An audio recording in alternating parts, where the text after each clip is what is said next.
Back with me are Jonathan Capehart, opinion writer for the Washington Post, and Hugh Hewitt, a conservative radio talk show host. Jonathan, let me go to you first. You've worked with Michael Bloomberg. What do you think about his announcement? Right. Is there a path for victory for him? And do you think he can win the nomination?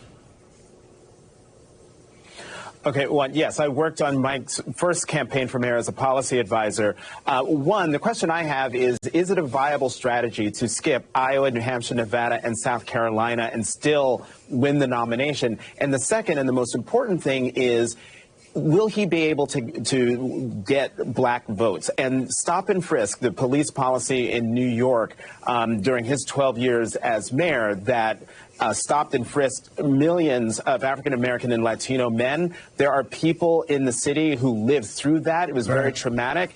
And there are raw feelings about that in the city and around the country. So it's going to make his getting the black vote very, very difficult. If by some happenstance Michael Bloomberg got the nomination, do you think he would be a real threat to Donald Trump in the general election if Donald Trump is, in fact, the nominee of the Republican Party? I do, Al. I think Mayor Bloomberg is in that sweet spot of the center-left that does have to alarm Republicans. I also have to do full disclosure. I've given scores of donations over the years. The only one that ever went to a Democrat went to Deval Patrick. I think the governor is a formidable entry into the race. I think he's got extraordinary talent and experience. So we'll see how that plays out. But right now it's Elizabeth Warren versus Pete Buttigieg. And I don't know if either of them are there in time to make a dent. I always thought Kamala Harris would be atop the Democratic race at this point. But as I think her interview with you showed, she's kind of desperate now. And the impeachment is an anchor around her, as it is around every Democrat who's not in the lead.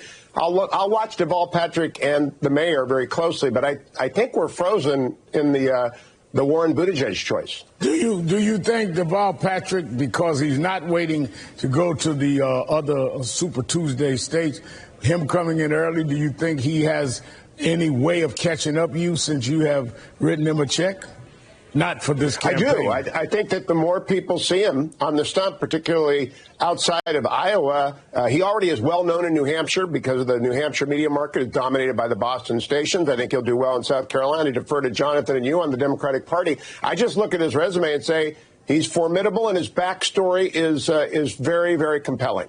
What do you think, Jonathan, about the entry of Deval Patrick, and is there a path you could see for him to win this nomination of the Democratic Party?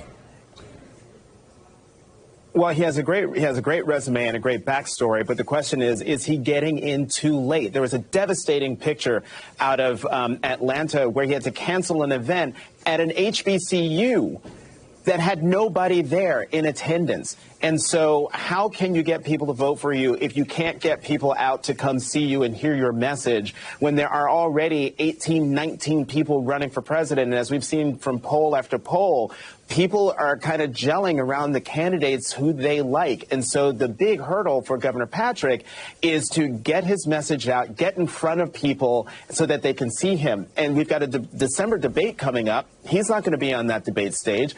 He might not even be on the January debate stage. So how will people get to learn about who he is in order for him to be a viable candidate and do what Hugh thinks he will do, and that is be a terrific nominee and someone who could win?